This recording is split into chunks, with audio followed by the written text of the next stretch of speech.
تیسرا حق یہ ہے کہ ہر مسلمان کے ساتھ تواضع سے پیش آئے، تکبر اور غرور مت کرے۔ اللہ تعالیٰ فرماتے ہیں ان اللہ لا يحب کل مختال فخور، پارہ نمبر 21 رکوع نمبر 11 آیت نمبر 18۔ اللہ تعالیٰ کسی تکبر کرنے والے، فخر کرنے والے کو پسند نہیں کرتے۔ رسول اکرم صلی اللہ علیہ وسلم ارشاد فرماتے ہیں ان اللہ اوحى الى ان توادعوا حتى لا يفخر احد على احد۔ یہ ابو داؤد اور ابن ماجہ کی حدیث ہے، جس کو عیاض بن جماز رضی اللہ عنہ نے روایت کیا ہے۔ اللہ تعالیٰ نے مجھ پر وحی نازل فرمائی کہ تم تواضع کرو یہاں تک کہ کوئی شخص کسی دوسرے پر فخر نہ کرے۔ پھر اگر کوئی شخص فخر بھی کرے تو تحمل اور صبر سے کام لینا چاہیے، جوابی کارروائی کرنا مناسب نہیں ہے۔ باری تعالیٰ نے اپنے پیغمبر صلی اللہ علیہ وسلم کو یہ زرعی اصول تعلیم فرمایا، خذ العفو وامر بالعرف واعرض عن الجاہلین، پارہ نمبر 9 رکوع نمبر 14 آیت نمبر 199۔ سرسری برتاؤ کو قبول کر لیا کیجیے اور نیک کام کی تعلیم کر دیا کیجیے اور جاہلوں سے ایک کنارہ ہو جایا کیجیے۔ ابن ابی اوکا رضی اللہ عنہ فرماتے ہیں کہ حضرت صلی اللہ علیہ وسلم میں تکبر اور غرور نام کو بھی نہ تھا۔ یہی وجہ تھی کہ آپ بیوہ اور مسکین و محتاج شخص کے ساتھ جا کر اس کی حاجت روائی کرنے میں بھی کوئی عار محسوس نہ کرتے، اور یہ حاکم اور نسائی کی حدیث ہے۔ چوتھا حق یہ ہے کہ کسی مسلمان کی چغلی نہ کھائے۔ ارشاد نبی صلی اللہ علیہ وسلم ہے لا يدخل الجنہ قطات، یہ بخاری و مسلم کی حدیث ہے، جس کو ابو حذیفہ رضی اللہ عنہ نے روایت کیا ہے۔ چغل خور جنت میں داخل نہیں ہوگا۔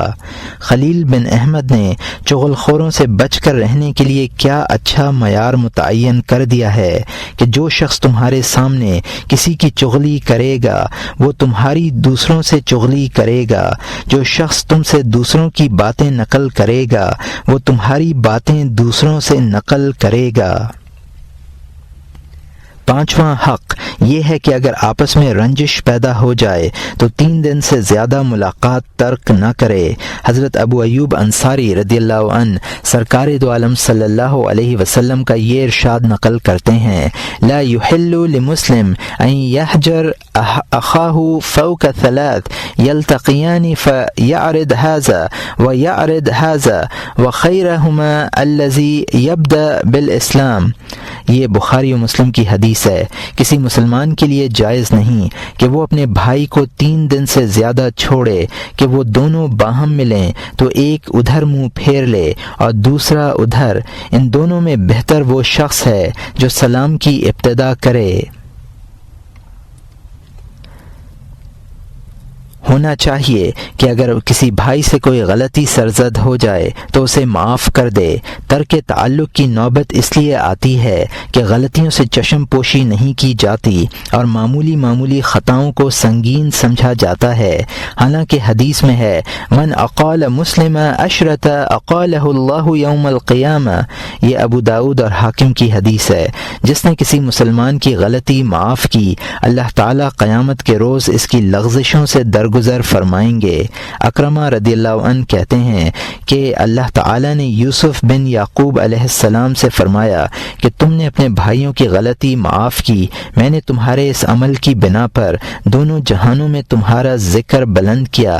عائشہ رضی اللہ عنہا فرماتی ہیں کہ حضرت صلی اللہ علیہ وسلم نے اپنی ذات کے لیے کبھی کسی شخص سے انتقام نہیں لیا۔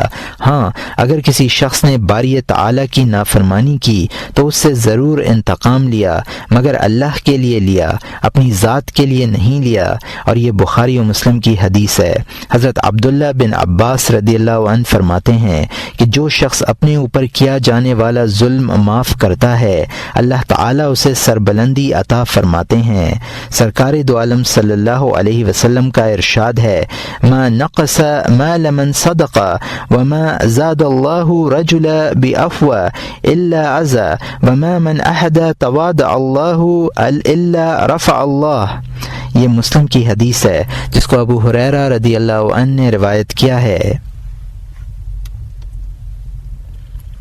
صدقہ سے مال میں کمی نہیں ہوتی، عفو و درگزر سے عزت ملتی ہے۔ جو شخص اللہ کے لیے انکساری کرتا ہے اللہ تعالیٰ اسے بلند مرتبہ عطا کرتے ہیں۔ چھٹا حق یہ ہے کہ ہر شخص کے ساتھ بقدر وسعت و ہمت حسن سلوک کرے، خواہ وہ اس قابل ہو کہ اس پر احسان کیا جائے یا نہ ہو۔ علی بن حسین اپنے والد سے اور وہ اپنے دادا سے روایت کرتے ہیں کہ رسول اکرم صلی اللہ علیہ وسلم نے ارشاد فرمایا، اس شخص پر احسان کرو جو اس لائق ہو۔ اگر کسی ایسے شخص پر احسان کیا جو اس لائق نہ تھا تب بھی کوئی مذائقہ نہیں، تم خود اس کے اہل ہو کہ کسی پر احسان کرو۔ اور یہاں مترجم نے حاشیہ میں لکھا ہے کہ علل دارقطنی، مگر یہ روایت مرسل ہے اور اس کی سند ضعیف ہے، اور یہاں حاشیہ ختم ہوتا ہے۔ اسی سند کے ساتھ یہ حدیث بھی مذکور ہے کہ راس العقل بعد الدین تودد الى الناس واستناء المعروف الى كل بر فاجر۔ یہ طبرانی اوسط کی حدیث ہے۔ ایمان کے بعد عقل کا اصل تقاضا یہ ہے کہ لوگوں کے ساتھ محبت سے پیش آؤ اور ہر نیک و بد کے ساتھ حسن سلوک کرو۔ حضرت صلی اللہ علیہ وسلم کے اخلاق فاضلہ کے سلسلے میں حضرت ابو ہریرہ رضی اللہ عنہ کی یہ روایت نہایت اہم ہے۔ فرماتے ہیں کہ حضرت صلی اللہ علیہ وسلم کا معمول یہ تھا کہ جب کوئی شخص آپ کا دست مبارک اپنے ہاتھ میں لیتا تو آپ از خود نہ چھڑاتے، یہاں تک کہ وہ خود ہی چھوڑ دیتا۔ آپ کے زانوئے مبارک اپنے ہم نشین کے زانو سے آگے نکلے ہوئے نہ ہوتے۔ جب کوئی شخص آپ سے گفتگو کرتا تو آپ ہمتن گوش ہو جایا کرتے اور اس وقت تک روئے مبارک نہ پھیرتے جب تک کہ وہ شخص خود اپنی گفتگو سے فارغ نہ ہو جاتا۔ ساتواں حق یہ ہے کہ کسی مسلمان کے پاس اس کی اجازت کے بغیر نہ جائے، بلکہ اگر جانے کی ضرورت ہو تو پہلے 3 مرتبہ اجازت لے، اگر اجازت نہ ملے تو واپس ہو جائے۔ ابو ہریرہ رضی اللہ عنہ سرکار دو عالم صلی اللہ علیہ وسلم کا یہ ارشاد نقل کرتے ہیں، الا ستزان ثلاث فالأولى يستنصتون والثانية يستصلحون والثالثة يأذنون أو يردون۔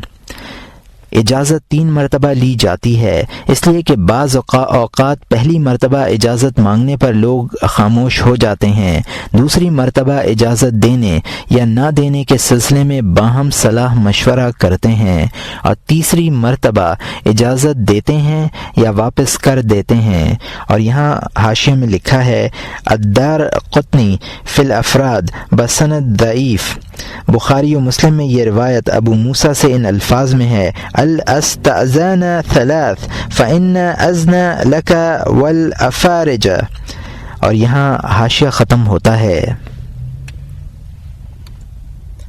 8واں حق یہ ہے کہ تمام لوگوں کے ساتھ خوش اخلاقی سے پیش آئے اور ہر شخص کے ساتھ اس کی اہلیت کے مطابق گفتگو کرے۔ جاہل کے ساتھ علم و فقہ کی باتیں کرنا اور کسی کم فہم کند ذہن کے ساتھ نکتہ رسی اور دقیقہ سنجی کا ثبوت دینا بجائے خود جہالت ہے، اس میں مخاطب اور متکلم دونوں کے لیے ایذا ہے۔ 9واں حق یہ ہے کہ بوڑھوں کی عزت کرے اور بچوں پر رحم کرے۔ حضرت جابر رضی اللہ عنہ راوی ہیں کہ حضرت صلی اللہ علیہ وسلم نے ارشاد فرمایا، لیس منا من لم یوقر کبیرنا ولم یرحم صغیرنا۔ یہ ابو داود کی حدیث ہے اور بخاری فی الآداب کی، اور جس کو عبداللہ ابن عمر رضی اللہ عنہ نے روایت کیا ہے، جو شخص ہمارے بڑوں کی عزت نہیں کرتا اور چھوٹوں پر شفقت نہیں کرتا وہ ہم میں سے نہیں ہے۔ ایک حدیث میں ہے، من اجلال اللہ اکرام ذی الشیبۃ المسلم۔ یہ ابو داود کی حدیث ہے جس کو ابو موسیٰ رضی اللہ عنہ نے روایت کیا ہے۔ بوڑھے مسلمان کی تعظیم کرنا بھی اللہ کی تعظیم ہے۔ بوڑھوں کی تعظیم کا ایک پہلو یہ ہے کہ اگر وہ مجلس میں موجود ہوں تو ان کی اجازت اور مرضی کے بغیر گفتگو نہ کرے۔ چنانچہ جابر رضی اللہ عنہ روایت کرتے ہیں کہ جہینہ قبیلے کا ایک وفد سرکار دو عالم صلی اللہ علیہ وسلم کی خدمت میں حاضر ہوا۔ جب گفتگو شروع ہوئی تو ایک لڑکا بولنے کے لیے کھڑا ہوا۔ آپ نے ارشاد فرمایا، بڑے کہاں ہیں؟ اور یہ حاکم کی حدیث ہے۔ بڑوں کی انتہائی عظمت کے لیے نبی اکرم صلی اللہ علیہ وسلم کا یہ ارشاد گرامی کافی ہے۔ فرمایا، بوڑھوں کی تعظیم کرنے والا جب بوڑھا ہو جاتا ہے تو اس کی تعظیم کرنے والے کے لیے بھی کچھ لوگ مقرر کر دیے جاتے ہیں۔ اور یہاں حاشیے میں لکھا ہے، ترمذی میں یہ روایت ان الفاظ میں ہے، ما اکرم و من یکرم، اور راوی اس کے انس رضی اللہ عنہ ہیں۔ ترمذی کے بعض نسخوں کے مطابق یہ روایت غریب ہے اور بعض نسخوں کے مطابق حسن ہے، اور یہاں حاشیہ ختم ہوتا ہے۔ اس حدیث میں باعزت زندگی کی بشارت ہے اور اس امر کی طرف اشارہ ہے کہ بوڑھوں کی تعظیم کی توفیق اس شخص کو ہوتی ہے جس کے لیے اللہ تعالی نے عمر کی زیادتی لکھ دی ہو۔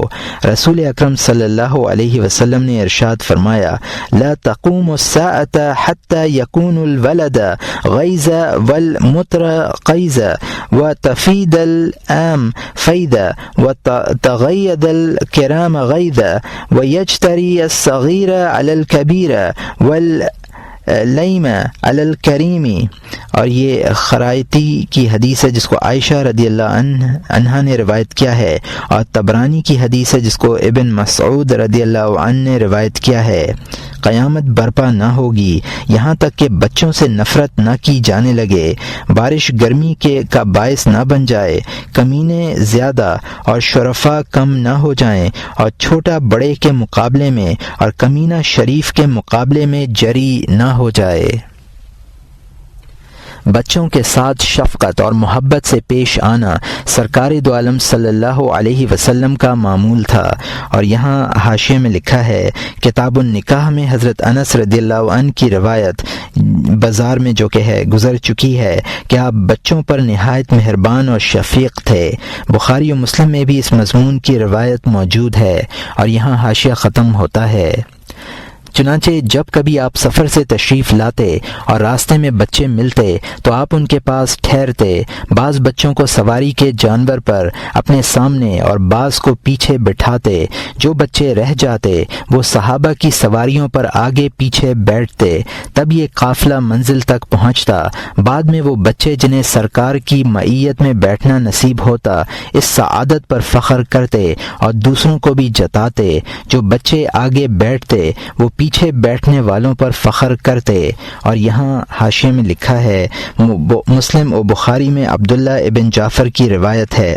اس روایت میں یہ بھی ہے کہ عبداللہ بن جعفر نے ابن زبیر سے دریافت کیا کہ کیا تمہیں یاد ہے کہ ایک مرتبہ سرکار دو عالم صلی اللہ علیہ وسلم مجھے، تمہیں اور ابن عباس کو ملے تھے، آپ نے ہم دونوں کو اپنے جانوروں پر بٹھلایا تھا اور تمہیں چھوڑ دیا تھا۔ اور یہاں حاشیہ ختم ہوتا ہے۔ روایات میں ہے کہ نومولود بچے نام رکھنے اور دعائے برکت حاصل کرنے کے لیے آپ کی خدمت میں لائے جاتے، آپ انہیں اپنی گود میں لے لیتے۔ بعض اوقات بچے پیشاب بھی کر دیتے، ایسے موقع پر صحابہ چیخنے لگتے، آپ صحابہ کو منع فرماتے یہاں تک کہ بچہ پیشاب سے فارغ ہو جاتا، حالانکہ آپ کے کپڑے اور بدن ناپاک ہو جاتا، لیکن زبان سے تو کیا چہرے سے بھی خفگی کا اظہار نہ فرماتے۔ آپ کے اس رویے سے بچے کے والدین نہایت خوش ہوتے۔ وہ یہ سمجھتے تھے کہ بچے کے پیشاب کر دینے سے سرکار دو عالم صلی اللہ علیہ وسلم کو تکلیف نہیں پہنچی ہے۔ آپ بچے کے لیے خیر و برکت اور درازی عمر کی دعا فرماتے اور اس کا نام رکھتے۔ جب بچے کے والدین چلے جاتے تو آپ اپنا جسم مبارک پاک کرتے اور کپڑے دھوتے۔ اور یہاں حاشیے میں لکھا ہے، بخاری و مسلم بروایت عائشہ رضی اللہ عنہا مختصراً مفصل روایت حسن بن علی رضی اللہ عنہ سے احمد بن مئی نے نقل کی ہے۔ دارقطنی اور احمد میں بھی اس مضمون کی روایات موجود ہیں۔ اور یہاں حاشیہ ختم ہوتا ہے۔ 10واں حق یہ ہے کہ تمام لوگوں سے خندہ پیشانی کے ساتھ ملے، نرم لب و لہجے میں گفتگو کرے اور تواضع و انکساری سے پیش آئے۔ ایک مرتبہ آپ نے صحابہ سے دریافت فرمایا، کیا تم جانتے ہو دوزخ کس شخص پر حرام ہے؟ صحابہ نے عرض کیا، اللہ اور اس کے رسول زیادہ جانتے ہیں۔ آپ نے فرمایا، الحین اللین السہل القریب، اور یہ ترمذی کی حدیث ہے جس کو ابن مسعود رضی اللہ عنہ نے روایت کیا ہے۔ اس شخص پر جو نرم خو، منکسر المزاج، سہل گیر اور ملنسار ہو، اور یہاں حضرت ابو ہریرہ رضی اللہ عنہ سرکار دو عالم صلی اللہ علیہ وسلم کا یہ ارشاد گرامی نقل کرتے ہیں، ان اللہ یحب السہل طلق۔ یہ بے حقی شعب الایمان کی حدیث ہے اور یہ بسند ضعیف ہے۔ اللہ تعالیٰ کو نرم خو اور خندہ رو شخص محبوب ہے۔ ایک حدیث میں خود خوش گفتاری کو دوزخ سے نجات کا ذریعہ قرار دیا گیا ہے۔ فرمایا، اتقوا النار ولو بشق تمر فإن لم تجدوا فبکلمۃ طیبہ۔ یہ بخاری و مسلم کی حدیث ہے جس کو عدی بن حاتم رضی اللہ عنہ نے روایت کیا ہے۔ آگ سے بچو، اگرچہ آدھی ہی کھجور راہ خدا میں کیوں نہ دو، یہ بھی نہ ملے تو اچھی بات ہی کہہ دو۔ ایک مرتبہ ارشاد فرمایا، ان فی الجنت لغرفہ یرا ظہورہا ما بطونہا وبطرنہا من ظہورہا۔ فقال اعرابی لمن حی یا رسول اللہ، لمن ہی یا رسول اللہ؟ قال لمن اطاب القلام واطعم الطعام وصلی باللیل والناس نیام۔ یہ ترمذی کی حدیث ہے جس کو علی رضی اللہ عنہ نے روایت کیا ہے اور اس کی سند غریب ہے۔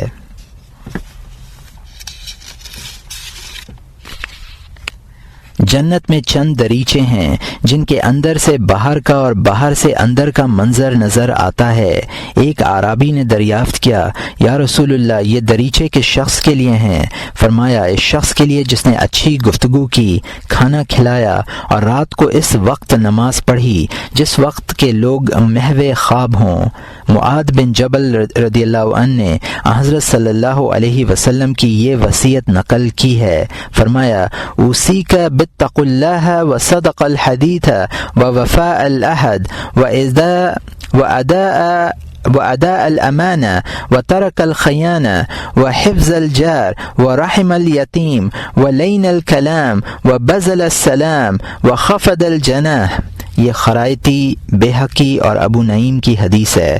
میں تجھے خوف خدا، راست گوئی، وفائے عہد، ادائے امانت، ترک خیانت، پڑوسیوں کے حقوق کی حفاظت، یتیموں پر رحم، نرم گفتاری، سلام کرنے اور تواضع و انکساری کے ساتھ پیش آنے کی وصیت کرتا ہوں۔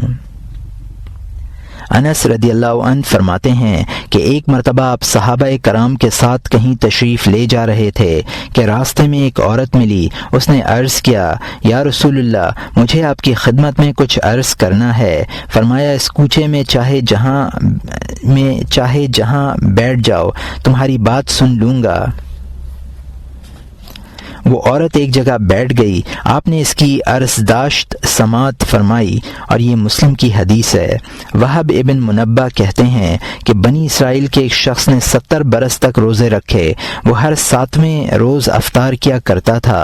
ایک مرتبہ اس نے باری تعالیٰ کے حضور یہ دعا مانگی کہ اے اللہ، مجھے دکھلا دیجئے کہ شیطان انسانوں کو کس طرح بہکاتا ہے۔ جب کافی عرصے تک اس کی دعا قبول نہیں ہوئی تو اس نے کہا کہ اگر مجھے یہ معلوم ہو جاتا کہ مجھ سے کیا گناہ سرزد ہوا ہے تو اس دعا کے مقابلے میں یہ زیادہ بہتر ہوتا۔ اس پر اللہ تعالیٰ نے ایک فرشتہ بھیجا۔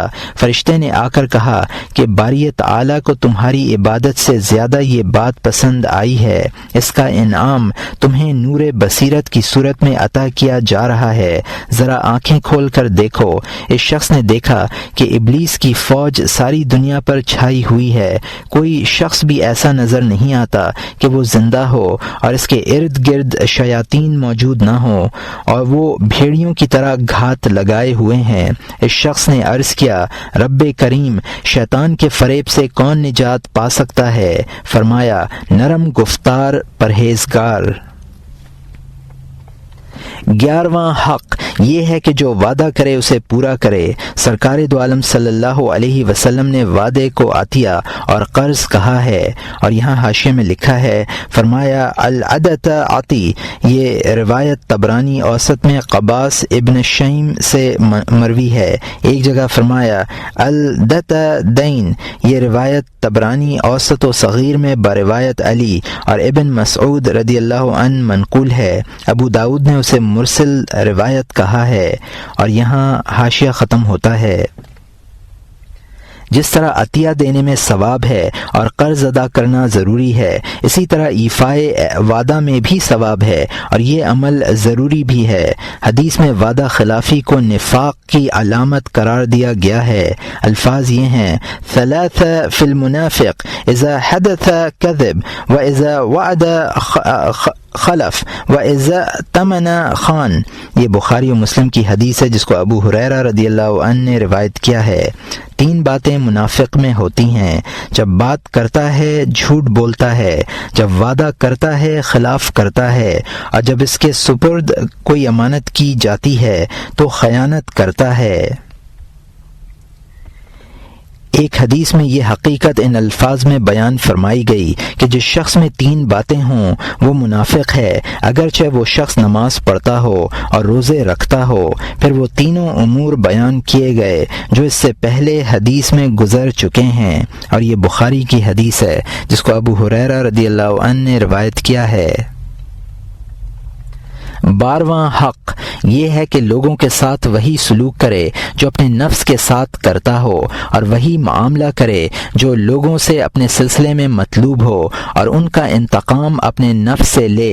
ارشاد نبی ہے، لا يستكمل العبد الایمان حتى يكون فيه 3 خصال الانفاق من الاقطار والانصاف من نفسه وبذل السلام، یہ خرائطی کی حدیث ہے جس کو عمار بن یاسر رضی اللہ عنہ نے روایت کیا ہے۔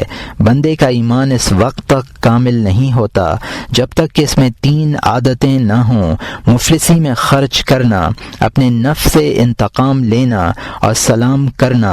اور یہاں حاشیے میں لکھا ہے، یہ روایت عمار بن یاسر رضی اللہ عنہ سے موقوفاً بخاری میں بھی ہے، اور یہاں حاشیہ ختم ہوتا ہے۔ ایک مرتبہ ارشاد فرمایا، من سرہ ان بزحزح عن النار فلتاتہ منیتہ وهو يشهدان لا إله إلا الله وأن محمدا رسول الله وليات إلى الناس ما يحب أن يؤتى إليه، یہ خرائطی مسلم نحوہ کی حدیث ہے، خرائطی اور مسلم نحوہ کی حدیث ہے جس کو عبداللہ بن عمر بن العاص رضی اللہ عنہ نے روایت کیا ہے۔ جس شخص کو یہ بات پسند ہو کہ وہ دوزخ سے دور رہے تو اسے چاہیے کہ وہ اس حال میں مرے کہ اللہ کی عبودیت اور رسول اللہ صلی اللہ علیہ وسلم کی رسالت کی شہادت دے رہا ہو، نیز لوگوں کے ساتھ وہ معاملہ کرے جس کا اپنے لیے دوسروں سے طالب ہو۔ ایک مرتبہ سرکار دو عالم صلی اللہ علیہ وسلم نے حضرت ابو دردہ رضی اللہ عنہ کو یہ نصیحت فرمائی کہ احسن مجاورت من جاورک تکن مؤمن او احب للناس ما تحب لنفسک تکن مسلما، اپنے پڑوسیوں کے ساتھ اچھا سلوک کرو، مومن ہو جاؤ گے، اور لوگوں کے لیے وہ بات پسند کرو جو اپنے لیے پسند کرتے ہو، مسلمان ہو جاؤ گے۔ اور یہاں حاشیے میں لکھا ہے، مشہور یہ ہے کہ آپ نے یہ نصیحت حضرت ابو ہریرہ رضی اللہ عنہ کو فرمائی تھی، اور یہاں حاشیہ ختم ہوتا ہے۔ حضرت حسن رحمۃ اللہ علیہ فرماتے ہیں کہ اللہ تعالی نے حضرت آدم علیہ السلام پر وحی بھیجی کہ 4 باتیں تمہارے لیے اور تمہاری اولاد کے لیے بنیادی اہمیت رکھتی ہیں۔ ان 4 باتوں میں سے ایک میرے لیے مخصوص ہے، دوسری تمہارے لیے خاص ہے، تیسری تمہارے اور میرے درمیان مشترک ہے، اور چوتھی تمہارے اور عام لوگوں سے تعلق رکھتی ہے۔ جو بات میرے لیے مخصوص ہے وہ یہ ہے کہ میری عبادت کرو اور کسی چیز کو میری ذات یا صفت میں شریک مت بناؤ۔ وہ بات جو تمہارے ساتھ خاص ہے تمہارا عمل ہے، میں اس عمل کی جزا اس وقت دوں گا جس وقت تمہیں اس کی شدید ضرورت ہوگی۔ میرے اور تمہارے درمیان مشترک امر یہ ہے کہ تم دعا کرو اور میں تمہاری دعا قبول کروں۔ تمہارے اور لوگوں کے درمیان جو بات مشترک ہے وہ یہ ہے کہ تم ان کے ساتھ وہی سلوک کرو جو تم ان سے اپنے ساتھ کرانا چاہتے ہو۔ حضرت موسیٰ علیہ السلام نے رب کائنات کی بارگاہ میں عرض کیا، یا اللہ، تیرے بندوں میں سب سے زیادہ عادل اور انصاف پرور کون لوگ ہیں؟ جواب آیا، وہ لوگ جو دوسروں کا انتقام اپنی ذات سے لیں۔ 13واں حق یہ ہے کہ جس شخص کے لباس اور صورت سے اس کے مرتبے کی بلندی کا اظہار ہو اس کی زیادہ توقیر کرے۔ مطلب یہ ہے کہ ہر شخص کے ساتھ اس کے مرتبہ و منزلت کے مطابق پیش آئے۔ روایت ہے کہ حضرت عائشہ رضی اللہ عنہا سفر کے دوران کسی منزل پر ٹھہریں، خادمہ نے کھانا پیش کیا، اتنے میں ایک سائل آیا اور اس نے کھانے کی درخواست کی۔ حضرت عائشہ رضی اللہ عنہا نے اسے ایک روٹی بھجوا دی۔ اس کے بعد ایک سوار جاتا نظر آیا تو آپ نے لوگوں سے فرمایا کہ اسے بلا کر کھانا کھلاؤ۔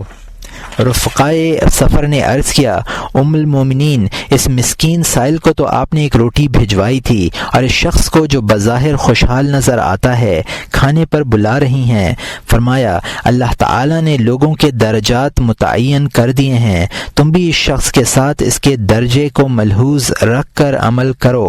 وہ مسکین تو ایک روٹی لے کر خوش ہو گیا، لیکن یہ بری بات ہوگی کہ ہم اس دوسرے شخص کو بھی ایک روٹی پکڑا دیں۔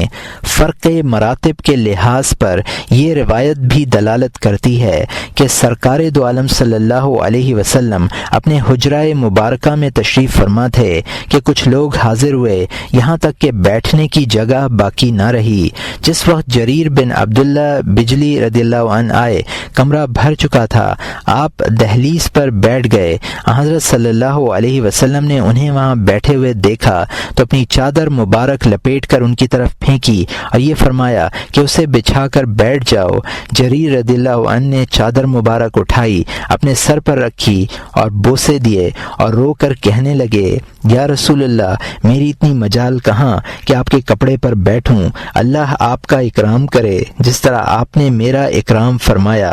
اس کے بعد حضرت صلی اللہ علیہ وسلم دائیں اور بائیں بیٹھے ہوئے لوگوں کی طرف متوجہ ہوئے اور ارشاد فرمایا، اذا اتاکم کریم قوم فاکرموہ۔ یہ حاکم کی حدیث ہے جس کو جابر بن عبداللہ رضی اللہ عنہ نے روایت کیا ہے۔ جب تمہارے پاس کسی قوم کا عزت دار آدمی آئے تو اس کی تعظیم کرو۔ اسی طرح اس شخص کی تعظیم بھی کرنی چاہیے جس سے تمہارے دینی روابط ہوں۔ چنانچہ روایات میں ہے کہ حضرت صلی اللہ علیہ وسلم کی دایا حضرت حلیمہ رضی اللہ عنہا آپ کے پاس آئیں تو آپ نے ان الفاظ کے ساتھ ان کا استقبال کیا، مرحبا بے امی جان، خوش آمدید۔ اس اعزاز کا ایک جزیہ تھا کہ آپ نے اپنی چادر زمین پر بچھائی اور انہیں اس پر بٹھلایا۔ اس کے بعد فرمایا، آپ سفارش کریں، میں آپ کی سفارش قبول کروں گا، آپ جو مانگیں گی میں دوں گا۔ حضرت حلیمہ رضی اللہ عنہا نے عرض کیا، میں اپنی قوم کی سفارش کرتی ہوں۔ آپ نے فرمایا، میں آپ کی قوم کے حق میں اپنے اور بنو ہاشم کے حق سے دستبردار ہوتا ہوں۔ اس اعلان کے بعد مجلس میں ہر طرف سے لوگ کھڑے ہوئے اور سب نے آپ صلی اللہ علیہ وآلہ وسلم کی تقلید میں اپنے اپنے حق سے دستبرداری کا اعلان کیا۔ اس کے بعد آپ نے خیبر میں حاصل ہونے والا اپنا حصہ انہیں دے دیا، جسے حضرت عثمان رضی اللہ عنہ نے 1,00,000 درہم میں خریدا۔ اور یہ ابو داؤد اور حاکم کی حدیث ہے جس کو ابو الطفیل رضی اللہ عنہ نے روایت کیا ہے۔ بعض وقت آپ تکیہ لگائے تشریف فرما ہوتے اور کوئی شخص آ جاتا، تکیہ اتنا مختصر ہوتا کہ اس میں دوسرے شخص کی گنجائش نہ ہوتی تو آپ آنے والے کو ترجیح دیتے اور اپنا تکیہ اسے دے دیتے۔ اگر وہ انکار کرتا تو آپ اصرار کرتے یہاں تک کہ وہ شخص تکیہ لگانے پر مجبور ہو جاتا۔ یہاں مترجم نے حاشیے میں لکھا ہے، مسند احمد میں عبداللہ بن عمر کی روایت ہے کہ میں سرکار دو عالم صلی اللہ علیہ وسلم کی خدمت میں حاضر ہوا تو آپ نے کھجور کی چھال سے بنا ہوا اپنا تکیہ مجھے عطا فرمایا۔ اسی طرح کی ایک روایت طبرانی میں سلمان رضی اللہ عنہ سے مروی ہے، اور یہاں حاشیہ ختم ہوتا ہے۔ 14واں حق یہ ہے کہ مسلمانوں میں باہم صلح کرانے کی کوشش کرے۔ ارشاد نبوی ہے، الا اخبرکم بفضل من درج الصلاة والصيام والصدقہ قالوا بلى قال اصلاح ذات البین وفساد ذات البین هي الحالقہ۔ یہ ابو داؤد اور ترمذی کی حدیث ہے جس کو ابو درداء رضی اللہ عنہ نے روایت کیا ہے۔ کیا میں تمہیں وہ عمل نہ بتلا دوں جو نفل نماز، روزے اور صدقہ خیرات سے افضل ہے؟ صحابہ نے عرض کیا، یا رسول اللہ کیوں نہیں، ضرور بتلائیں۔ فرمایا، آپس میں صلح کرانا۔ یاد رکھو، آپس میں پھوٹ ڈالنے والا شخص دین کو مٹانے والا ہے۔ حضرت انس رضی اللہ عنہ کی ایک طویل روایت ہے کہ ایک روز سرکار دو عالم صلی اللہ علیہ وسلم صحابہ کی مجلس میں بیٹھے بیٹھے کسی بات پر مسکرائے، یہاں تک کہ آپ کے دندان مبارک ظاہر ہو گئے۔ حضرت عمر رضی اللہ عنہ نے عرض کیا، یا رسول اللہ، آپ پر میرے ماں باپ قربان ہوں، آپ کو کس بات پر اس قدر ہنسی آئی؟ آپ صلی اللہ علیہ وسلم نے ارشاد فرمایا کہ میری امت کے 2 شخص بارگاہ خداوندی میں حاضر ہیں۔ ان میں سے ایک نے عرض کیا، یا اللہ، اس شخص سے میرا حق مجھے دلوائیے۔ باری تعالی نے دوسرے شخص سے فرمایا کہ اپنے بھائی کا حق ادا کرو۔ اس نے عرض کیا، یا اللہ، میرے دامن میں بجز معاصی کے کچھ بھی نہیں ہے، کیا چیز دوں کہ اس کا حق ادا ہو؟ صاحب حق نے عرض کیا کہ اگر یہ شخص کوئی نیکی مجھے نہیں دے سکتا تو اتنا ہی کرے کہ میرا ایک گناہ لے لے۔ یہاں پہنچ کر سرکار دو عالم صلی اللہ علیہ وسلم کی آنکھوں سے آنسو جاری ہو گئے، اور حزن و ملال کی اسی کیفیت کے ساتھ آپ نے ارشاد فرمایا کہ یہ دن بڑا سخت اور جان لیوا ہوگا۔ ہر شخص یہ چاہے گا کہ اس کے گناہوں کا بوجھ کوئی دوسرا اٹھا لے۔ اس کے بعد آپ واقعے کی طرف لوٹ آئے اور ارشاد فرمایا کہ اللہ تعالی نے صاحب حق مظلوم سے فرمایا کہ ذرا نظر اٹھاؤ اور جنت کا مشاہدہ کرو۔ اس شخص نے تعمیل حکم میں جنت کے عالی شان محلوں پر نظر ڈالی اور عرض کیا، خداوندہ، میں چاندی کے شہر اور سونے کے محل دیکھ رہا ہوں، یہ کس نبی کے ہیں؟ کس صدیق اور شہید کو عطا کیے جائیں گے؟ اللہ تعالی نے فرمایا، یہ شخص کی ملکیت ہوں گے جو اس کی قیمت ادا کرے۔ عرض کیا، یا اللہ، یہ قیمت کون ادا کر سکتا ہے؟ فرمایا، تم ادا کر سکتے ہو۔ عرض کیا، کیسے؟ فرمایا، اپنے بھائی کو معاف کر کے۔ اس نے عرض کیا، الہی، میں اپنے بھائی کو معاف کرتا ہوں۔ باری تعالی نے فرمایا، اٹھو اور اپنے بھائی کا ہاتھ پکڑ کر جنت میں لے جاؤ۔ اس کے بعد آپ صلی اللہ علیہ وسلم نے صحابہ کرام کو یہ نصیحت فرمائی، اتقوا اللہ واصلحوا ذات بینکم فإن اللہ تعالی یصلح بین المؤمنین یوم القیامہ۔ اللہ سے ڈرو اور آپس میں صلح کرا دیا کرو، اس لیے کہ قیامت کے دن باری تعالی بھی مسلمانوں میں صلح کرا دیں گے۔ اور یہاں حاشیے میں لکھا ہے، یہ طویل روایت خرائطی نے مکارم الاخلاق میں اور حاکم نے مستدرک میں نقل کی ہے۔ ابو یعلا نے بھی اس کی تخریج کی ہے۔ ابن حبان اور بخاری نے اسے ضعیف کہا ہے۔ اور یہاں حاشیہ ختم ہوتا ہے۔ ایک حدیث میں ہے، لیس بکذاب من اصلح بین اثنین فقال خیر اونی خیر۔ یہ بخاری و مسلم کی حدیث ہے جس کو ام کلثوم بنت عقبہ رضی اللہ عنہا نے روایت کیا ہے۔ جو شخص 2 جھگڑا کرنے والے آدمیوں میں صلح کرائے وہ جھوٹا نہیں ہے کہ کوئی اچھی بات کہے اور ایک کی طرف سے دوسرے کو اچھی خبر پہنچائے۔ اس سے معلوم ہوا کہ لوگوں میں صلح کرانا واجب ہے، کیونکہ جھوٹ نہ بولنا واجب ہے، اور جب کوئی واجب اس وقت تک ذمے سے ساقط نہیں ہوتا جب تک کہ اس سے زیادہ موقد واجب سامنے نہ آ جائے۔ اس سے معلوم ہوا کہ صلح کرانا ترک کذب سے زیادہ ضروری اور اہم ہے، یعنی اگر اس کے لیے جھوٹ بھی بولنا پڑے تب بھی کوئی مذائقہ نہیں ہے۔ چنانچہ ارشاد نبوی ہے، کل الکذب مکتوب الا ان یکذب الرجل فی الحرب فان الحرب خدعۃ او یکذب بین الاثنین فیصلح بینہما او یکذب لامرأۃ لیردیہا۔ ہر جھوٹ لکھا جاتا ہے، یعنی قابل مواخذہ ہے، مگر یہ کہ آدمی لڑائی میں جھوٹ بولے، اس لیے کہ لڑائی فریب ہی کا نام ہے، یا دو آدمیوں میں صلح کرانے کے لیے جھوٹ بولے، یا اپنی بیوی کو خوش کرنے کے لیے جھوٹ بولے۔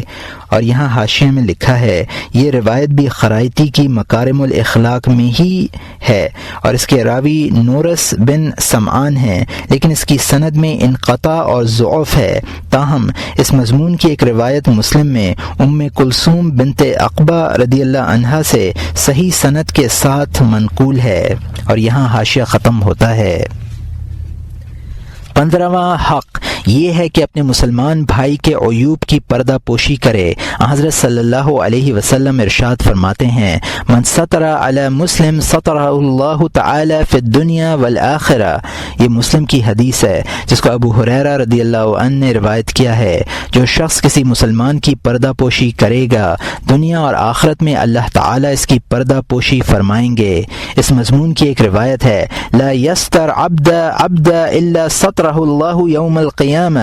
یہ مسلم کی حدیث ہے جس کو ابو ہریرہ رضی اللہ عنہ نے روایت کیا ہے۔ جو بندہ دوسرے کے عیوب چھپائے گا، قیامت کے روز باری تعالی اس کے عیب چھپائیں گے۔ حضرت ابو سعید الخدری رضی اللہ عنہ حضرت صلی اللہ علیہ وسلم کا یہ ارشاد نقل کرتے ہیں، لا یری امری من اخیہ عورۃ فیسترہ علیہ الا دخل الجنہ۔ یہ طبرانی اوسط کی حدیث ہے جس کو مکارم الاخلاق میں روایت کیا گیا ہے۔ جو شخص اپنے کسی بھائی کا عیب دیکھے اور اس کی پردہ پوشی کرے وہ جنت میں داخل ہوگا۔ روایات میں ہے کہ جب معاذ رضی اللہ عنہ نے سرکار دو عالم صلی اللہ علیہ وسلم کی خدمت میں حاضر ہو کر اپنے گناہ یعنی زنا کا اعتراف کیا تو آپ نے ان سے فرمایا، لو سترت بثوبک کان خیر لک۔ یہ ابو داؤد اور نسائی کی حدیث ہے جس کو حذا بن حکیم رضی اللہ عنہ نے روایت کیا ہے، اگر تو اسے کپڑے میں ڈھانپ لیتا یعنی چھپا لیتا تو یہ تیرے لیے بہتر ہوتا۔ اس سے معلوم ہوا کہ مسلمان کے لیے اپنا عیب چھپانا بھی ضروری ہے، اس لیے کہ پردہ پوشی اسلام کا حق ہے اور اس حق میں وہ اور غیر دونوں برابر کے شریک ہیں۔ حضرت ابو بکر صدیق رضی اللہ عنہ فرمایا کرتے تھے کہ اگر میں کسی شخص کو شراب پیتے ہوئے یا چوری کرتے ہوئے دیکھ لوں تو میرا دل یہی چاہے گا کہ اس کا راز فاش نہ ہو اور اللہ تعالیٰ اس کے عیوب کی پردہ پوشی فرمائے۔ حضرت عمر بن الخطاب رضی اللہ عنہ نے اپنے دور خلافت میں رات کے گشت کے دوران ایک مرد اور ایک عورت کو زنا کا ارتکاب کرتے ہوئے دیکھا۔ صبح ہوئی تو آپ نے صحابہ کو جمع کیا اور ان سے یہ دریافت کیا کہ اگر امام المسلمین کسی شخص کو زنا کرتے ہوئے دیکھے اور اس پر زنا کی حد جاری کرے تو اس کا یہ فعل درست ہے یا نہیں۔ تقریباً سب لوگوں کی رائے یہ تھی کہ امام با اختیار ہے، اسے حد جاری کرنے کا حق حاصل ہے، لیکن حضرت علی کرم اللہ وجہہ نے فرمایا کہ آپ کے لیے ایسا کرنا جائز نہیں ہے۔ اگر آپ نے ایسا کیا تو الٹی آپ پر حد جاری کی جائے گی، اس لیے کہ اللہ تعالیٰ نے زنا کے لیے 4 گواہوں کی گواہی ضروری قرار دی ہے۔ چند روز کے توقف کے بعد آپ نے یہی سوال دوبارہ کیا، سب نے وہی سابقہ جواب دیا۔ حضرت علی رضی اللہ عنہ بھی اپنی رائے پر قائم رہے۔ اس واقعے سے ثابت ہوتا ہے کہ حضرت عمر رضی اللہ عنہ کو حد زنا جاری کرنے یا نہ کرنے میں تردد تھا، اسی لیے آپ نے دوبارہ استفسار فرمایا اور استفسار بھی ایک مفروضہ قائم کر کے کیا۔ یہ نہیں کہا کہ میں نے فلاں مرد اور فلاں عورت کو یہ جرم کرتے ہوئے دیکھا ہے، اس لیے میں ان پر حد جاری کروں یا نہ کروں، تمہاری کیا رائے ہے؟ حد زنا کے لیے مطلوب شہادت اس امر کی واضح دلیل ہے کہ شریعت نے پردہ پوشی پر زور دیا ہے۔ یہاں 4 سے کم افراد کی شہادت پر حد جاری کرنے کا فیصلہ نہیں کیا جاتا، پھر وہ 4 بھی ایسے ہونے چاہیے جنہوں نے زانی اور مزنی کے اعضاء کو اس حال میں دیکھا ہو جیسے سرما دانی میں سلائی ہوتی ہے، اور ایسا مشکل ہی سے ہوتا ہے۔ اگر اتفاقاً قاضی اس کی تحقیق بھی کرے تب بھی اس کے لیے افشا کرنا جائز نہیں ہے۔ غور کیجئے کہ باری تعالیٰ نے زنا جیسے بدترین جرم کے لیے کتنی بڑی سزا رکھی، مگر یہ بھی دیکھیے کہ اپنے بندوں کے گناہوں کی کس طرح پردہ پوشی فرمائی۔ شہادت کی قیود سے افشائے راز کا راستہ ہی مسدود کر دیا۔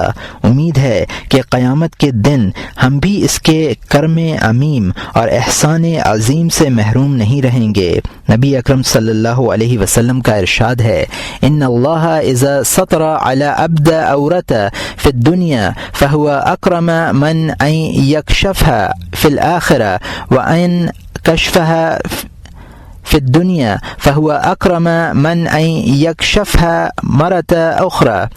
یہ ترمذی، ابن ماجہ اور حاکم کی حدیث ہے، جس کو علی رضی اللہ عنہ نے روایت کیا ہے۔ جب اللہ تعالیٰ کسی بندے کے عیب کی دنیا میں پردہ پوشی فرماتے ہیں تو اس کے کرم کا یہ تقاضا کب ہوگا کہ قیامت میں اسے فاش کرے، اور جب دنیا میں ایک مرتبہ فاش کر دیتا ہے تو اس سے کریم تر یہ ہے کہ دوبارہ اسے فاش کرے۔ حضرت عبد الرحمن بن عوف رضی اللہ عنہ فرماتے ہیں کہ میں عمر بن الخطاب رضی اللہ عنہ کے ساتھ رات کے وقت مدینہ منورہ کے گلی کوچوں میں گشت کر رہا تھا۔ ہمیں دور کہیں روشنی نظر آئی، ہم روشنی کی جانب چلے۔ معلوم ہوا کہ ایک مکان میں چراغ جل رہا ہے، باہر سے دروازہ بند ہے اور اندر لوگ شور و غل مچا رہے ہیں۔ عمر رضی اللہ عنہ نے میرا ہاتھ پکڑ کر کہا کہ یہ ربیع ابن امیہ بن خلف کا مکان ہے، یہ سب لوگ شراب کے نشے میں ہیں، تمہاری کیا رائے ہے؟ کیا ہم انہیں گرفتار کر لیں؟ میں نے کہا میرے خیال میں یہ مناسب نہ ہوگا۔ ہم نے اس وقت وہ کام کیا جس سے قرآن پاک میں ممانعت وارد ہے۔ میرا اشارہ آیت کریمہ ولا تجسسوا یعنی توہ میں مت رہو کی طرف تھا۔ عمر رضی اللہ عنہ نے میری رائے سے اتفاق کیا اور ہم ان مہ خواروں کو اسی حالت میں چھوڑ کر واپس چلے آئے۔ اس واقعے سے ثابت ہوا کہ عیب کا چھپانا اور اس کے درپے نہ ہونا واجب ہے۔ ایک مرتبہ سرکار دو عالم صلی اللہ علیہ وسلم نے حضرت معاویہ رضی اللہ عنہ سے فرمایا، انک ان اتبعت عورات النساء افسدتهم او کدت ان تفسدهم۔ یہ ابو داؤد کی حدیث ہے جس کو معاویہ رضی اللہ عنہ نے روایت کیا ہے۔ اگر تم لوگوں کی عیب جوئی میں لگ گئے تو تم ان کو بگاڑ دو گے، یا یہ فرمایا قریب ہے کہ تم انہیں بگاڑ دو۔ عام مومنین کو خطاب فرمایا، یا معشر من امن باللسانہ ولم يدخل الایمان فی قلبی لا تختابوا المسلمین ولا تتبعوا عوراتهم فانه ان يتبع عورت اخیہ المسلم یتبع اللہ عورت ومن یتبع اللہ عورت یفدح ولو کان فی جوف بیتہ۔ یہ ابو داؤد کی حدیث ہے جس کو ابو برزہ رضی اللہ عنہ نے روایت کیا ہے، اور ترمذی نحوہ کی حدیث ہے جس کو ابن عمر رضی اللہ عنہ نے روایت کیا ہے۔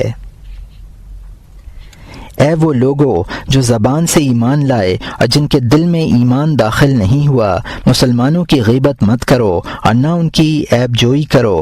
جو شخص اپنے مسلمان بھائی کی عیب جوئی کرتا ہے اللہ تعالیٰ اس کے عیب آشکار کرتے ہیں، اور جس شخص کے عیب باری تعالیٰ آشکار فرماتے ہیں اسے رسوائی ملتی ہے، خواہ وہ اپنے گھر ہی میں کیوں نہ ہو۔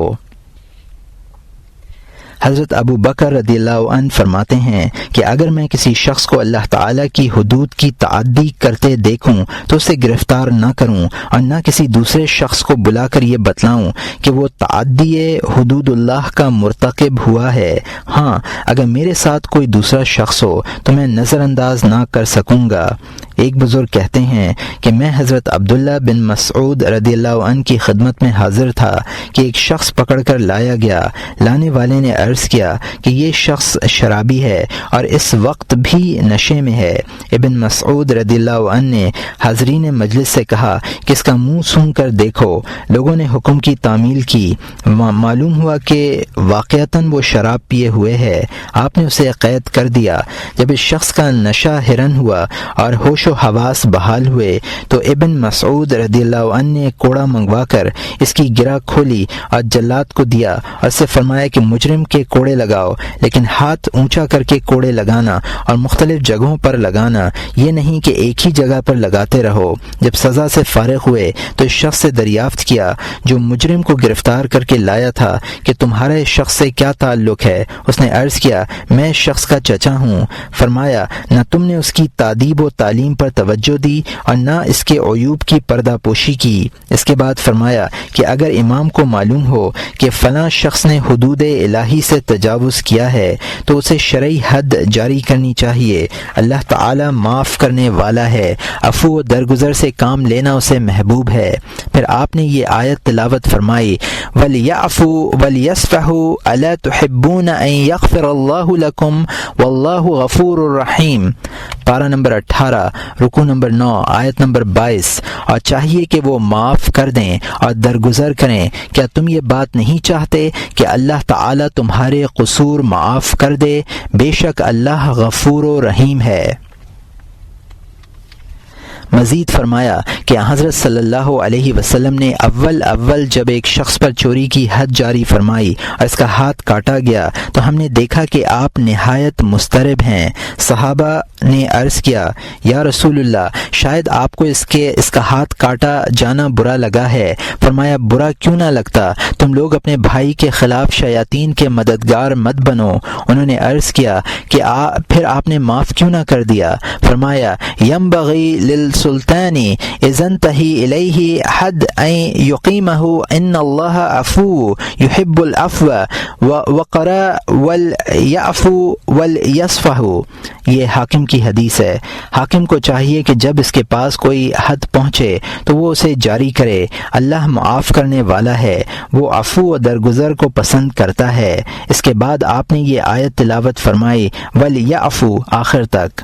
ایک روایت میں ہے کہ جب اس شخص کا ہاتھ کاٹا گیا تو آپ کا چہرہ مبارک اس قدر متغیر ہوا گویا راکھ ڈال دی گئی ہو، اور یہ خرائطی مکارم الاخلاق کی حدیث ہے۔ مروی ہے کہ حضرت عمر رضی اللہ عنہ رات کو مدینہ منورہ کی گلیوں میں گشت کر رہے تھے کہ ایک مکان سے گانے کی آواز آئی۔ آپ نے دیوار پر چڑھ کر دیکھا کہ ایک شخص شراب پی رہا ہے اور اس کے پہلو میں ایک مغنیہ گانا گا رہی ہے۔ آپ نے فرمایا اے دشمن خدا، کیا تو یہ سمجھتا ہے کہ اللہ تعالیٰ تیرے ان گناہوں پر پردہ ڈال دے گا؟ اس شخص نے جواب دیا امیر المومنین، آپ کوئی حکم لگانے میں جلدی نہ فرمائیں، میں نے ایک معصیت کی ہے۔ آپ نے بیک وقت 3 معصیتیں سرزد ہوئی ہیں، باری آپ سے بیک وقت 3 معصیتیں سرزد ہوئی ہیں۔ باری تعالیٰ کا ارشاد ہے ولا تجسسوا، پارہ نمبر 26، رکوع نمبر 14، آیت نمبر 12، اور سراغ مت لگایا کرو۔ حالانکہ آپ نے تجسس کیا۔ آپ نے فرمایا ولیس البر بان تاتوا البیوت من ظہورها، پارہ نمبر 2، رکوع نمبر 8، آیت نمبر 189، اور اس میں کوئی فضیلت نہیں کہ گھروں میں ان کی پشت کی طرف سے آیا کرو، اور آپ اس حکم کے برخلاف میرے گھر میں دیوار پھاند کر داخل ہوئے۔ اس نے ارشاد فرمایا لا تدخلوا بیوتا غیر بیوتکم حتی تستانسوا وتسلموا علی اہلها، پارہ نمبر 18، رکوع نمبر 10، آیت نمبر 27۔ تم اپنے گھروں کے سوا دوسرے گھروں میں داخل مت ہو یہاں تک کہ ان سے اجازت حاصل نہ کر لو۔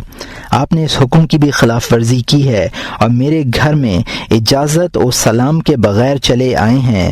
حضرت عمر رضی اللہ عنہ نے فرمایا اگر میں تجھے چھوڑ دوں تو کیا تو سدھر جائے گا؟ اس نے عرض کیا یقیناً امیر المومنین، میں ایسی حرکت دوبارہ نہیں کروں گا۔ اس عہد کے بعد آپ واپس چلے آئے۔ ایک شخص نے حضرت عبداللہ بن عمر رضی اللہ عنہ سے وہ حدیث دریافت کی جو قیامت کے روز باری تعالیٰ کی سرگوشی سے متعلق وارد ہوئی ہے۔ فرمایا میں نے حضرت صلی اللہ علیہ وسلم کو یہ ارشاد فرماتے ہوئے سنا ہے ان اللہ لیدنی منہ المؤمن فیدعى علیہ کفیہ ویسترہ من الناس فیقول اتعرف ذنب کذا فیقول نعم یا ربی حتی انہ اذا قرر بذنوبه فرایا فی نفسه انہ قد حلق قال له يا عبدي إني لم أسترها عليك في الدنيا ألا وأنا أريد أن أغفرها لك اليوم فيعطي كتاب حسناته وأما الكافرون والمنافقون فيقول الأشهاد هؤلاء الذين كذبوا على ربهم ألا لعنة الله على الظالمين. یہ بخاری و مسلم کی حدیث ہے. اللہ تعالی مومن کو اپنے قریب بلائیں گے, اسے اپنی رحمت کے سائے میں ڈھانپ کر لوگوں سے چھپائیں گے اور ارشاد فرمائیں گے کیا تو اپنے فلاں گناہ سے واقف ہے؟ بندہ عرض کرے گا ہاں یا رب. جب باری تعالی اس سے اس کے تمام گناہوں کا اعتراف کرا لیں گے اور مومن اپنے دل میں یہ سمجھے گا کہ میں تباہ ہو گیا تو اس سے فرمائیں گے اے میرے بندے میں نے دنیا میں تیرے عیوب کی پردہ پوشی اس لیے کی تھی کہ میں آج کے دن انہیں معاف کرنا چاہتا تھا. اس کے بعد نیکیوں کا اعمال نامہ اس کے ہاتھ میں دے دیا جائے گا. کافروں اور منافقوں کا اس روز یہ عالم ہوگا کہ گواہ پکار پکار کہیں گے کہ یہ وہ لوگ ہیں جنہوں نے اپنے رب پر جھوٹ بولا. آگاہ رہو ظالموں پر اللہ کی لعنت ہے. ایک حدیث میں ہے کلو امتی معافی الا المجاہرین. یہ بخاری و مسلم کی حدیث ہے جس کو ابو ہریرہ رضی اللہ عنہ نے روایت کیا ہے. میری امت کے تمام لوگ معاف کر دیے جائیں گے مگر ان لوگوں کو معاف نہیں کیا جائے گا جنہوں نے علی الاعلان گناہوں کا ارتکاب کیا. وہ لوگ بھی مجاہر ہیں جنہوں نے چھپ کر گناہ کیا اور بعد میں ظاہر کر دیا کہ مجھ سے فلاں گناہ سرزد ہوا ہے. لوگوں کی عیب جوئی کی کراہت کے لیے ذیل کی روایت کافی ہے. ارشاد فرمایا من استمع سر قوم وهم له کارہون صب فی اذنہ اعلان تک یوم القیامہ. یہ بخاری کی حدیث ہے جس کو ابن عباس رضی اللہ عنہ اور ابو ہریرہ رضی اللہ عنہ نے روایت کیا ہے. جو شخص کسی قوم کا بھید سنے اور وہ اسے ناپسند کرتے ہوں قیامت کے روز اس کے کان میں رانگ پگھلایا جائے گا. 16واں حق یہ ہے کہ تہمت کی جگہوں سے بچے تاکہ مسلمانوں کے قلوب بدگمانی سے اور زبانیں غیبت سے محفوظ رہیں. اگر لوگوں نے اس کی بے احتیاطی کی بنا پر غیبت کی یا اسے برا سمجھا تو یہ باری تعالی کی نافرمانی ہوگی اور اس گناہ میں وہ بھی ان کا شریک ہوگا. ارشاد ربانی ہے وَلَا تَسُبُّوا الَّذِينَ يَدْعُونَ مِن دُونِ اللَّهِ فَيُسُبُّوا اللَّهَ عدوًا بغیر علم. پارہ نمبر 7 رکوع نمبر 19 آیت نمبر 108. اور دشنام مت دو ان کو جن کی یہ لوگ خدا کو چھوڑ کر عبادت کرتے ہیں پھر وہ براہ جہل حد سے گزر کر اللہ تعالی کی شان میں گستاخی کریں گے. حضرت صلی اللہ علیہ وسلم نے صحابہ سے دریافت کیا تمہارا اس شخص کے متعلق کیا خیال ہے جو والدین کو گالی دے؟ صحابہ نے عرض کیا یا رسول اللہ کیا کوئی شخص ایسا بھی ہو سکتا ہے جو اپنے ماں باپ کو گالی دیتا ہو؟ فرمایا نعم یسب ابوی غیرہ فیسبون ابوی. یہ بخاری و مسلم کی حدیث ہے جس کو عبداللہ بن عمر رضی اللہ عنہ نے روایت کیا ہے. ہاں وہ شخص ایسا ہے جو دوسروں کے والدین کو گالی دیتا ہے اور نتیجے میں دوسرے اس کے ماں باپ کو برا کہتے ہیں. معلوم ہوا کہ معصیت کا باعث ہونا بھی معصیت کے ارتکاب کی طرح مذموم ہے. تہمت کی جگہوں سے بچنا کس قدر ضروری ہے اس سلسلے میں یہ روایت ملاحظہ فرمائیں. حضرت انس رضی اللہ عنہ روایت کرتے ہیں کہ حضرت صلی اللہ علیہ وسلم اپنی کسی زوجہ مطہرہ سے مصروف گفتگو تھے کہ ایک شخص قریب سے گزرا. آپ نے اسے بلا کر فرمایا کہ یہ میری بیوی صفیہ ہیں، مطلب یہ ہے کہ تم اسے غیر عورت سمجھ کر میرے متعلق بدگمانی میں مبتلا مت ہونا. اس شخص نے عرض کیا، یا رسول اللہ، کوئی اور ہوتا تو اس طرح کی بدگمانی پیدا ہو سکتی تھی، لیکن آپ صلی اللہ علیہ وسلم کے متعلق تو میں تصور بھی نہیں کر سکتا. فرمایا، ان الشیطان یجری من ابن آدم مجری الدم، اور یہ مسلم کی حدیث ہے. شیطان آدمی کے خون کی گردش کے ساتھ رگوں میں رواں ہے. ایک روایت میں یہ تفصیل ہے کہ آپ رمضان شریف کے آخری عشرے میں معتکف تھے کہ حضرت صفیہ رضی اللہ عنہا تشریف لائیں. آپ نے ان سے بات چیت کی. اس دوران دو شخص قریب سے گزرے. آپ نے ان دونوں سے فرمایا، الا رسلکما انہ صفیہ انی خشیت ان یقذف فی قلوبکما شرا. یہ بخاری و مسلم کی حدیث ہے جس کو صفیہ رضی اللہ عنہا نے روایت کیا ہے. ٹھہرو، یہ صفیہ ہیں. میں نے تمہیں یہ بات اس لیے بتلائی کہ مجھے ڈر ہوا کہ کہیں تمہارے دلوں میں کوئی برائی یعنی بدگمانی نہ پیدا ہو جائے. حضرت عمر ابن الخطاب رضی اللہ عنہ فرماتے ہیں کہ جو شخص تہمتوں کی جگہ سے بچنے میں احتیاط نہ کرنے کی بنا پر لوگوں کی ملامت اور طنز و تعریض کا ہدف بنے، اسے چاہیے کہ وہ اپنی ذات کو اس کا قصوروار ٹھہرائے، اس لیے کہ نہ وہ بے احتیاطی کرتا اور نہ دوسرے لوگ اسے برا کہتے. حضرت عمر رضی اللہ عنہ نے ایک شخص کو دیکھا کہ وہ سرے راہ کسی عورت سے بات چیت کر رہا ہے. آپ سخت ناراض ہوئے اور اس کے درے لگائے. اس نے عرض کیا، امیر المومنین، یہ میری بیوی ہے. فرمایا، ایسی جگہ کیوں گفتگو کرتے ہو جہاں شبہ واقع ہو. 17واں حق یہ ہے کہ اگر کوئی مسلمان اپنی کسی ضرورت میں سفارش کا طالب بن کر آئے تو اسے مایوس نہ کرے، بلکہ جو کچھ بن پڑے اس کی مطلب براری کے لیے کرے. سرکار دو عالم صلی اللہ علیہ وسلم کا ارشاد ہے، انی اوتا و اسأل و طلب الی الحاجہ و انتم عندی فاشفعوا التوجروا و یقضی اللہ علی یدی نبیہ ما احب. یہ بخاری و مسلم کی حدیث ہے جس کو ابو موسیٰ رضی اللہ عنہ نے روایت کیا ہے.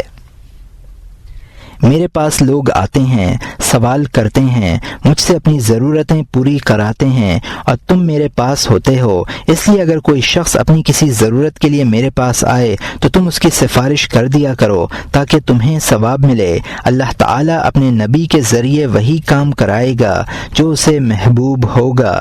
حضرت معاویہ رضی اللہ عنہ سرکار دو عالم صلی اللہ علیہ وسلم کا یہ ارشاد نقل کرتے ہیں، اشفعوا الی لتوجروا انی ارید الا لرو او خرا کئی تشفعوا الی فتوجروا. یہ ابو داود اور نسائی کی حدیث ہے.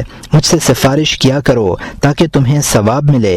میں کوئی کام کرنا چاہتا ہوں مگر اسے اس لیے ملتوی کر دیتا ہوں کہ تم اس کام کی مجھ سے سفارش کرو گے اور اجر و ثواب حاصل کرو گے.